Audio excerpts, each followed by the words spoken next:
ये income and expenditure जो है, हाँ, कौन सा अकाउंट है? रियल अकाउंट है ना सर? नॉमिनल अकाउंट हुआ इनकम एंड एक्सपेंडिचर अकाउंट, तो रिसिप्ट एंड पेमेंट? वो रियल है। अच्छा, हाँ, रिसिप्ट एंड पेमेंट रियल है, but income and expenditure nominal है, क्योंकि जैसे पीएल अकाउंट होता है उसी की तरह ये भी बनता है। सर जो आपका बताया था ना कैश फ्लो स्टेटमेंट, हाँ,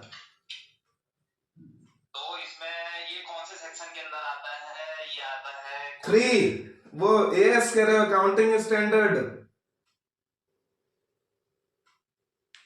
हाँ। अकाउंटिंग स्टैंडर्ड 3, वो भी रिवाइज्ड। अच्छा सर, उसमें एक ही पूछा था ना, हाँ कैश कैश इक्विवेलेंट कौन कौन सी चीजें होती है मतलब? हाँ, एक हो गई marketable securities, sir marketable securities, हाँ, शॉर्ट टर्म इन्वेस्टमेंट है, ट्रेजरी बिल, हाँ, ट्रेजरी बिल हो गया, trade bill, trade bill, sir short term securities तो मार्केटेबल सिक्योरिटीज ही शॉर्ट होगी। टर्म इन्वेस्टमेंट, हाँ, शॉर्ट टर्म इन्वेस्टमेंट कह लो या मार्केटेबल सिक्योरिटीज, एक ही बात है। और चौथी है debenture which redeemed in 3 months, debentures which redeemed in, which is redeemed in 3 months ठीक हो गया, इन 3 मंथ्स। अच्छा, ये 3 मंथ्स का मतलब समझ रहे हो? सर ये करंट वो हुई लायबिलिटी को। अच्छे 3 मंथ को समझना, ये ट्रेजरी बिल को भी समझना इसके साथ ही। इस 3 मंथ में ट्रेजरी बिल ना कॉमर्शियल बिल होता है एक्चुअली। 90 दिन में इसका very good, very good, very good. इसकी अगर टाइम पीरियड पूछा जाए ट्रेजरी बिल का, तो 90 डेज से कितने डेज होते हैं? 180। नहीं नहीं नहीं नहीं, एक तो अच्छा, इसमें 90 डेज, वैसे दो बातें ध्यान रखना, एक तो 90 डेज से 364 डेज तक होता है, ये 365 पूरे नहीं होने चाहिए, 364 दिन तक की इसकी वैलिडिटी होती है।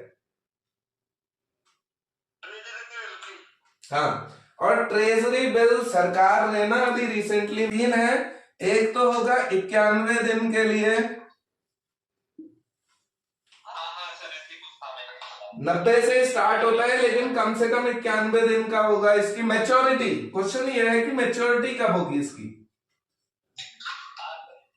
तो 3 मैच्योरिटी टाइम याद रखना, एक तो 91 डेज, एक इसका डबल यानी 182 डेज, एक इसका भी डबल यानी 364 डेज। तो ये, हाँ, तीनों में से कोई ऑप्शन हो सकता है। एक क्वेश्चन आया भी है इससे रिलेटेड पिछले, उसमें देखता हूं।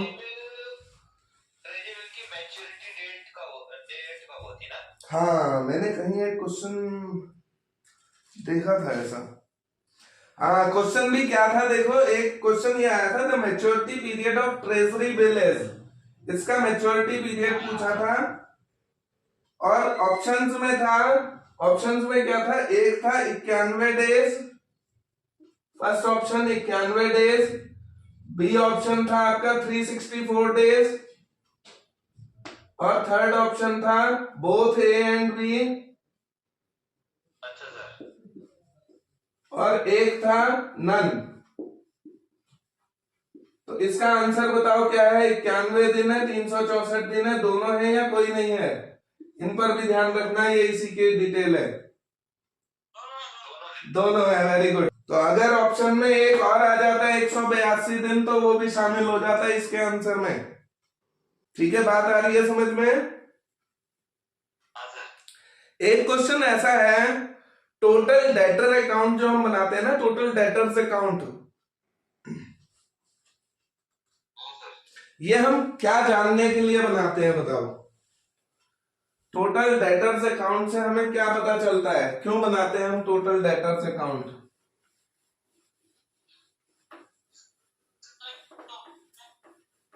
ऑप्शन बताता हूं, पहला है क्रेडिट परचेज जानने के लिए, सेकंड क्रेडिट सेल जानने के लिए, थर्ड टोटल परचेज जानने के लिए, या फोर्थ टोटल सेल जानने के लिए। Credit sale. Very good, credit sale इसका आंसर है, बिल्कुल सही आंसर है। जो डेटर्स अकाउंट हम बनाते हैं वो हम क्रेडिट सेल ही पता करने के लिए बनाते हैं। ठीक है, क्लियर है, कोई इशू तो नहीं किसी को?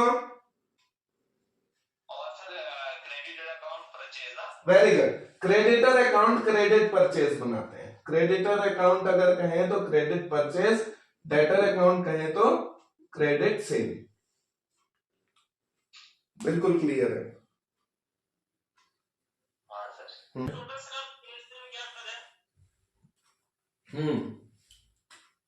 टोटल सेल में दो चीजें शामिल होंगी, एक credit sale plus cash cell.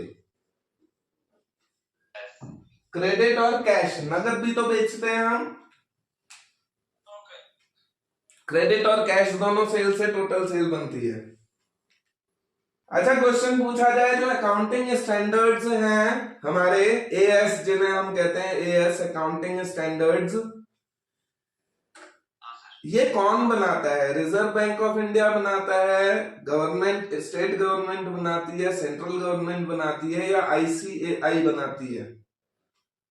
ICAI बनाती है सर ये। बिल्कुल, आईसीएआई। हाँ, institute of chartered accountants of India इसको बनाती है, आईसीएआई।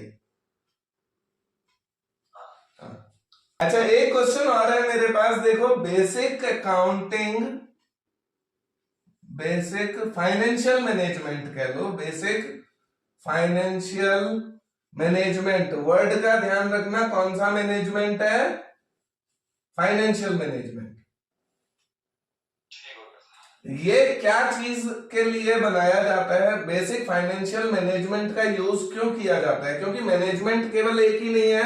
इसके ऑप्शंस देखो, टू मैक्सिमाइज प्रॉफिट, क्या प्रॉफिट को मैक्सिमाइज करना इसका उद्देश्य है? टू मैक्सिमाइज सेल, सेल को मैक्सिमाइज करना इसका उद्देश्य है। थर्ड है टू मैक्सिमाइज वेल्थ, या none of the above? Maximise profit. Maximise profit कह रहे हैं। प्रॉफिट मैक्सिमाइज इसमें नहीं होता है। हम फाइनेंशियल का मतलब क्या हुआ?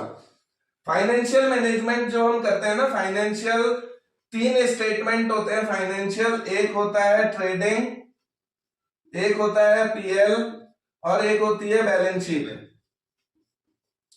यही तो फाइनेंशियल अकाउंट्स हैं।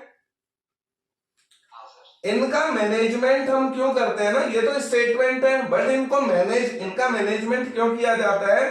अच्छा, बैलेंस शीट हम क्या, ये बैलेंस शीट हमें क्या शो करती है? हमारी फाइनेंशियल पोजीशन शो करती है, फाइनेंशियल पोजीशन शो करती है। फाइनेंशियल पोजीशन को आप क्या समझते हो इन तीनों में से? फाइनेंशियल पोजीशन प्रॉफिट है, सेल है, या वेल्थ है?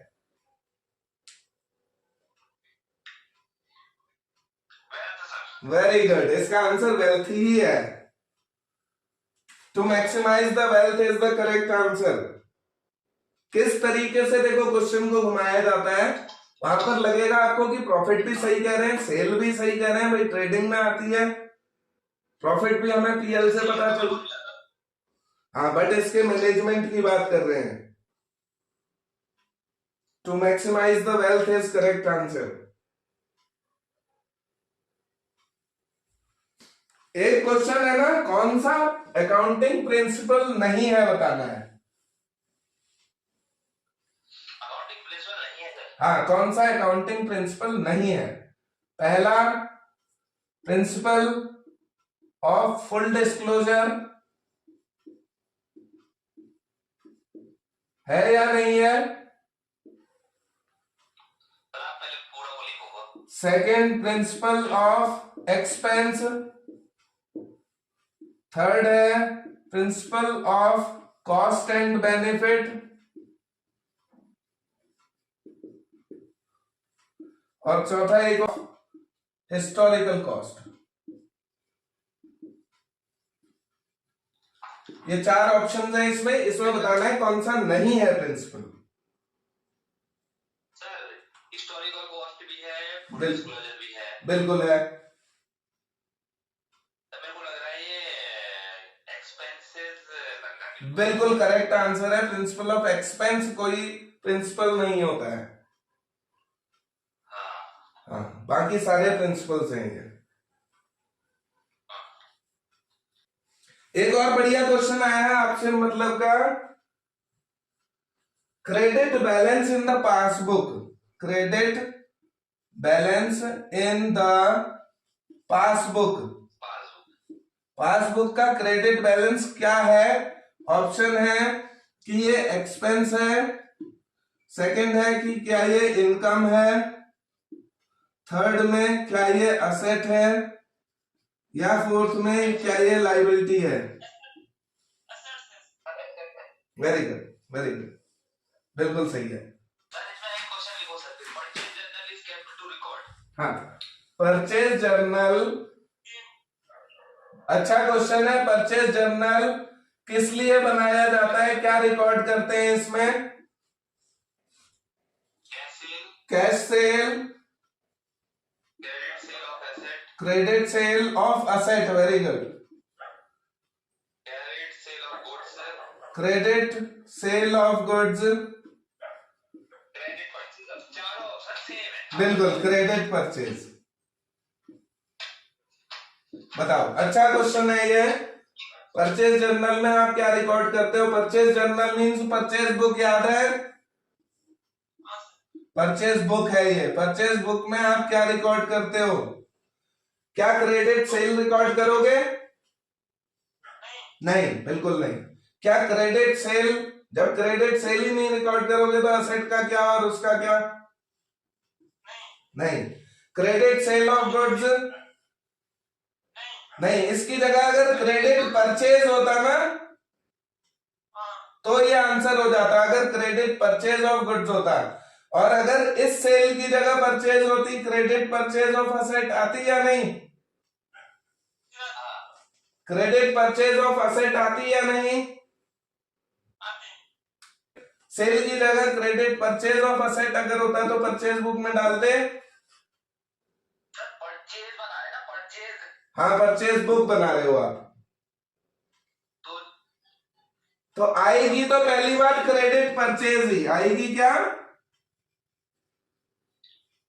आएगी? तो क्रेडिट परचेज ही, कैश परचेज नहीं आती है, क्रेडिट परचेज ही आती है। सर जब हम सेल्स अकाउंट बनाते हैं ना, हाँ, तो उसमें हम जो हमने परचेज किया वो नहीं आ रहा। सेल्स बुक में सेल्स क्रेडिट सेल आएगी, सेल्स बुक में क्रेडिट सेल, परचेज बुक में क्रेडिट परचेज। लेकिन इसका आंसर तो कुछ और ही दिया है सर। आंसर मैं बता रहा हूं, आंसर इसका लास्ट है, फोर्थ। ना सी दिया है, credit sale of goods. Credit purchase journal में सेल कैसे आ जाएगी?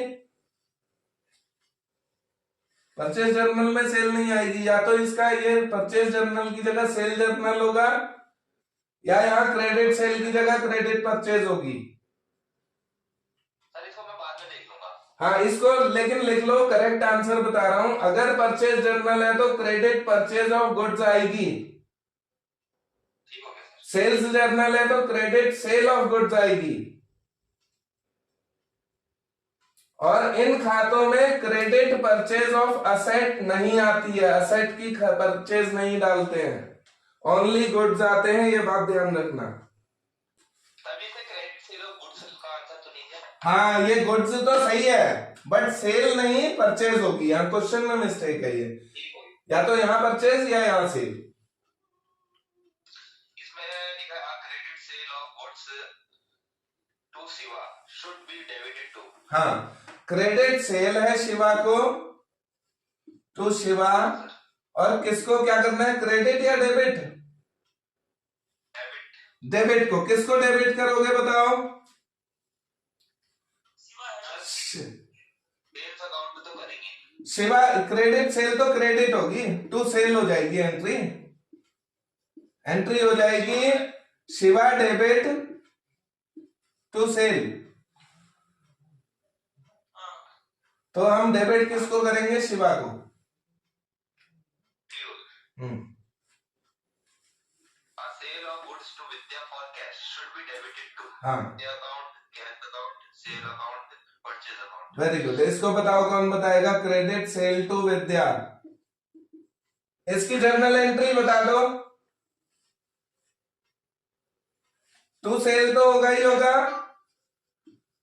हाँ, विद्या अकाउंट। डेबिट कौन होगा? Cash account. Cash account debit होगा, विद्या नहीं। हाँ सर। कैश सेल में कैश डेबिट होगी, क्रेडिट में विद्या होगी। क्रेडिट मतलब उधार में होगा तो नाम आएगा। हाँ, कैश में होगी तो कैश डेबिट होगा। तो कैश आएगा, बिल्कुल करेक्ट। सर इसमें देखिए तीसरा क्वेश्चन है, the preparation of a trial balance helps in.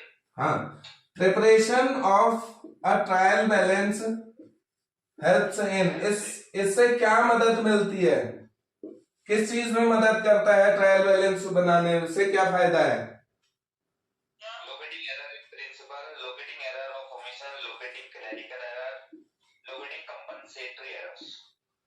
Error of principle, क्या प्रिंसिपल का एरर या कंपनसेटिंग एरर? तीसरा कौन सा है? Clerical error, omission error. कल वाला ही क्वेश्चन है ये। कल जो एक क्वेश्चन किया था ना कि ट्रायल बैलेंस से किसको पकड़ पाओगे, घुमा के दिया है। हाँ ये घुमा के दे दिया है ये क्वेश्चन। हाँ ये क्वेश्चन ना घुमा के मारा गया है। सर मेरे ख्याल में क्लरिकल एरर होगा। बिल्कुल क्लरिकल एरर होगा इसमें, क्योंकि कल हमने पढ़ा था कि प्रिंसिपल का एरर नहीं पकड़ा जाता ट्रायल बैलेंस से, कंपनसेटिंग एरर भी नहीं पकड़ा जाता ट्रायल बैलेंस से, ओमिशन भी नहीं पकड़ा जाता ट्रायल बैलेंस से। एक ही एरर है क्लरिकल, जिसे हम, जो क्लरिकल मिस्टेक होगी वो पकड़ी जाएगी।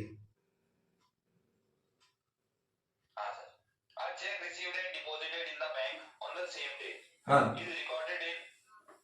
हाँ, एक चेक मैंने रिसीव किया, check received and deposited same day में रिसीव और डिपॉजिट हो गया है, तो इसकी एंट्री कहां करोगे आप?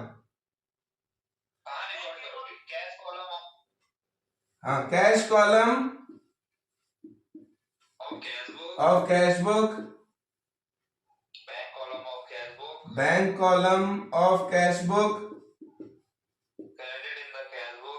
Credit in the cash book. Cash book के क्रेडिट में डालोगे, debit in the cash book. हाँ, bank column of cash book में होगा, bank column of cash book. अच्छा, इसमें यही एंट्री, थोड़ा सा और इसको डीपली चलो क्वेश्चन को। अगर खाली चेक रिसीव्ड होता है, डिपॉजिट नहीं होता है, खाली चेक, इसकी एंट्री कहां होगी?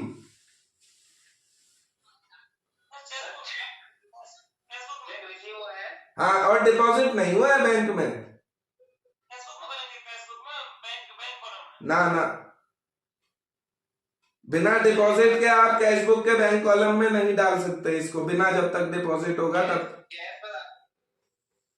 कैश में भी नहीं डाल सकते, नगद थोड़ी आया है तुम्हारे पास।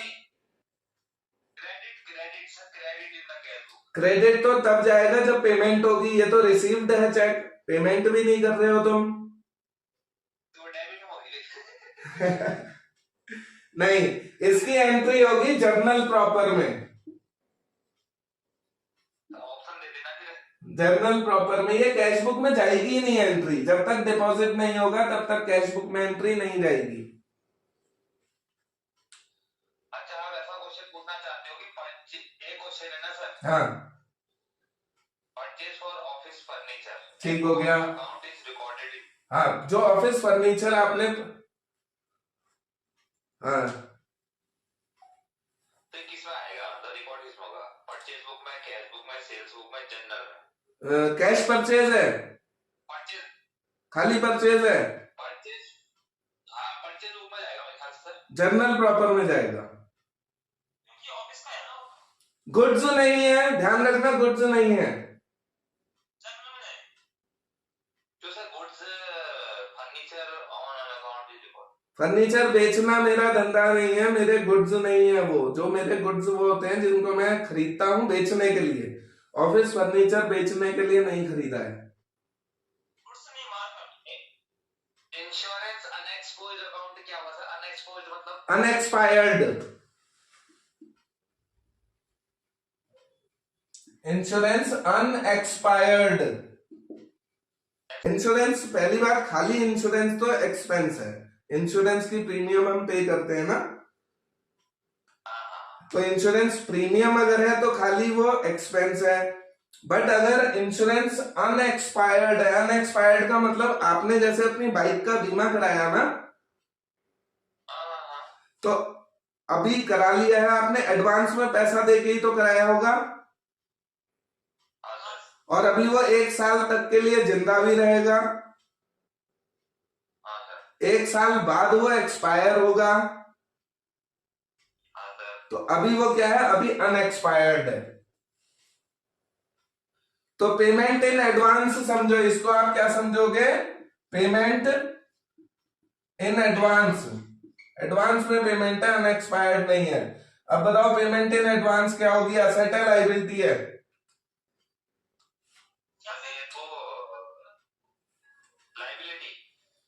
नहीं, वो तो रिसीव्ड इन एडवांस लायबिलिटी होती है। अच्छा, पेड इन एडवांस तो असेट्स है ये। सर एसेट कैसे हो गई सर ये? जब मैंने ना पेमेंट इन एडवांस कर दिया है ना, एडवांस में पे कर दिया है,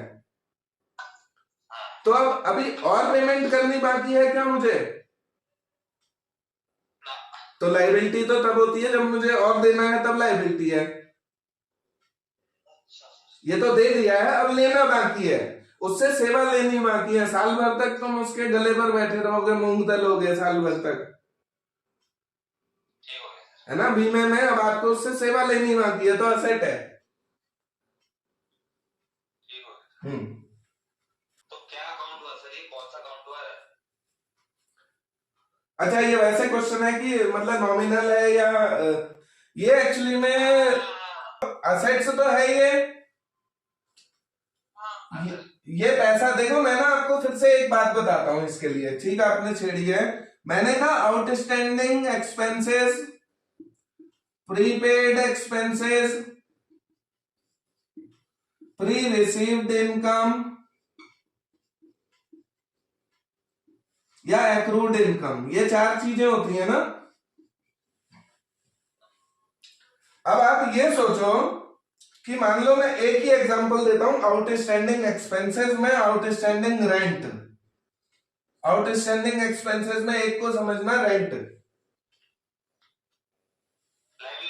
हाँ, मैं यहाँ किराए पे रह रहा हूं ना, मुझे ना हर महीने पेमेंट कर, रेंट पे करना होता है ओनर को। तो अगर मैं रेंट पेड करूं तो वो तो एक्सपेंस है,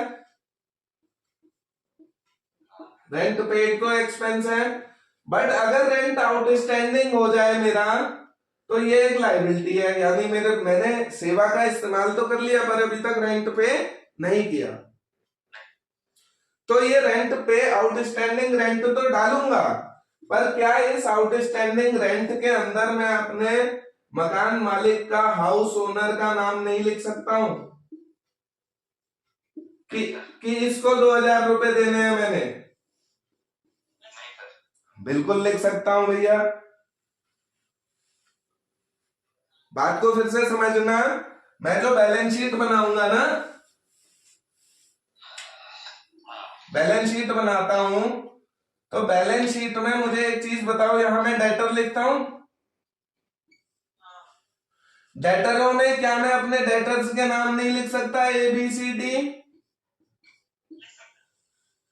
लिख सकते हैं, बिल्कुल। तभी तो मुझे पता चलेगा कि A से 5000 लेने हैं, B से 10,000 लेने हैं। बिना नाम के कैसे पता चलेगा मुझे किससे कितने लेने हैं? तो डेटर कैसा अकाउंट है बताओ, रियल है पर्सनल है?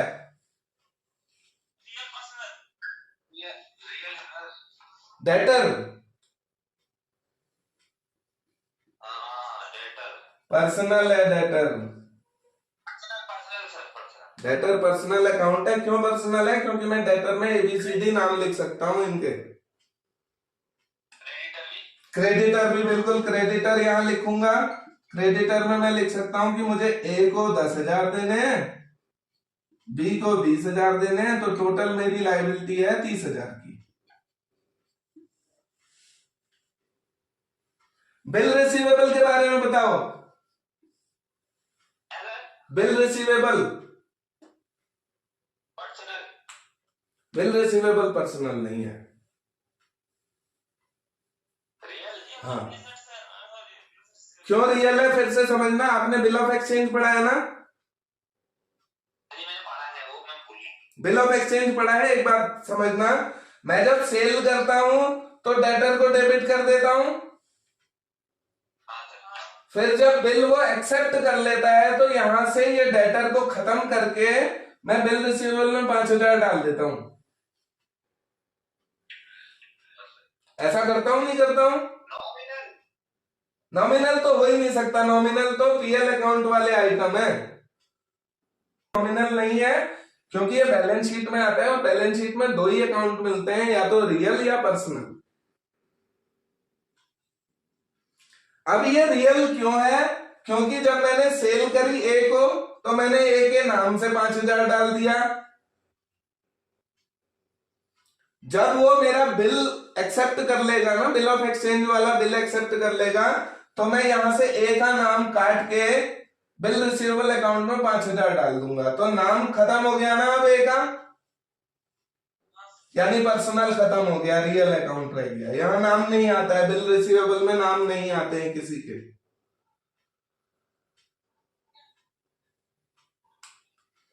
ऐसे ही हम बात कर रहे थे आउटस्टैंडिंग लायबिलिटी की। मैंने कहा ये आउटस्टैंडिंग रेंट है जी मेरे को। पहले बिहार बताओ क्या होता है सर? बिल रिसीवेबल एक रियल अकाउंट हुआ, क्योंकि यहां हम ना नाम नहीं डालते हैं किससे लेना है। सर रियल ना वो होता है ना, जैसे टेंजिबल और इंटेंजिबल एसेट्स आते हैं ना, वो तो सब रियल ही है, वो तो सब रियल है, बट कुछ जो है ना असेट साइड में सब रियल होते हैं। फिर से एक बात समझना, असेट साइड में सारे रियल होते हैं एक्सेप्ट सम, कुछों को छोड़कर। एक्सेप्ट एक तो हो गया डेटर। और बताओ जो पर्सनल की कैटेगरी में आते हैं, पर्सनल की कैटेगरी में आते हैं, एक तो हो गया डेटर, और बताओ। इंश्योरेंस प्रीपेड, हाँ इंश्योरेंस प्रीपेड आ जाएगा।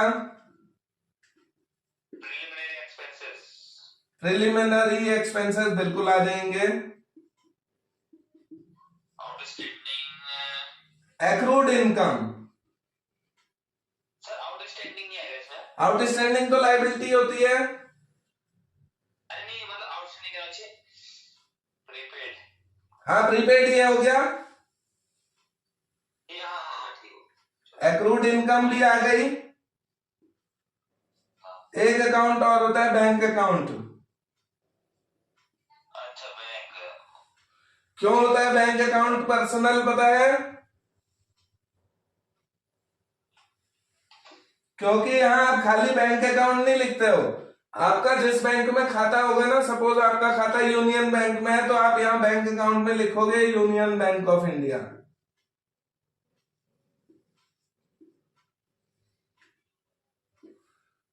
बात समझ आ रही है?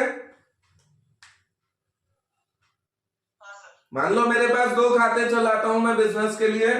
एक खाता मेरा यूनियन बैंक ऑफ इंडिया में है, एक स्टेट बैंक ऑफ इंडिया में है। यूनियन बैंक ऑफ इंडिया में 50,000 है, स्टेट बैंक ऑफ इंडिया में 1,00,000 पड़ा है, तो मैं यहाँ यूनियन बैंक ऑफ इंडिया में 50,000 का बैलेंस दिखाऊंगा नहीं, और SBI में 1,00,000 रुपए दिखाऊंगा नहीं। एक मिनट देखता हूँ।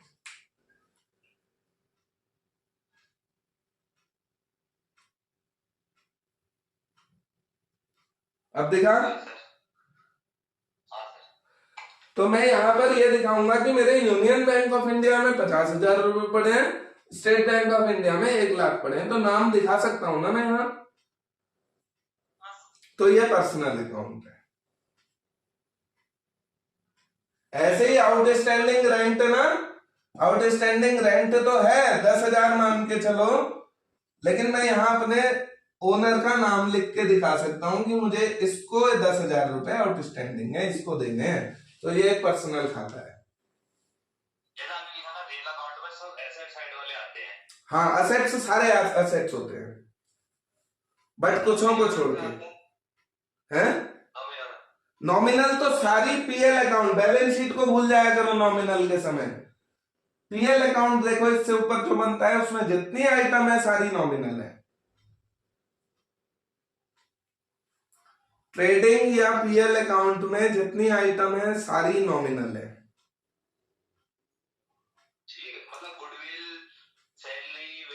गुडविल नहीं, गुडविल तो असेट में आती है, बैलेंस शीट में आती है, गुडविल गुडविल नहीं। बाकी सारी, बाकी बताता हूं, जैसे ट्रेडिंग अकाउंट में purchase, stock, wages, carriage inward, फिर पीएल में आ जाओ सैलरी, रेंट, इंटरेस्ट, सब कुछ। बिल्कुल, सैलरी भी नॉमिनल है, वेजेस भी नॉमिनल है।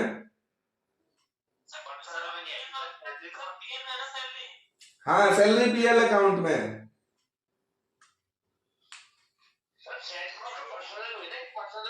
सर मैंने इसमें एक चीज पढ़ी थी ना। हाँ, ये तो नॉमिनल में आ गई सर। हाँ, लेकिन हाँ, अगर आपका रेंट, सैलरी, कमीशन, इंटरेस्ट, ये जो भी आइटम है, अगर इनके आगे हमारा आउटस्टैंडिंग, हाँ, आउटस्टैंडिंग या प्रीपेड हो गया तो वो पर्सनल है।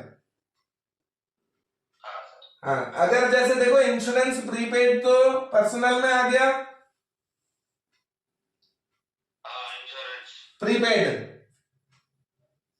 बट अगर खाली इंश्योरेंस हो तो खाली इंश्योरेंस तो यहाँ की आइटम है, ये नॉमिनल है। खाली इंश्योरेंस नॉमिनल है, इंश्योरेंस पेड नॉमिनल है, इंश्योरेंस प्रीपेड पर्सनल है। ठीक है सर। हाँ।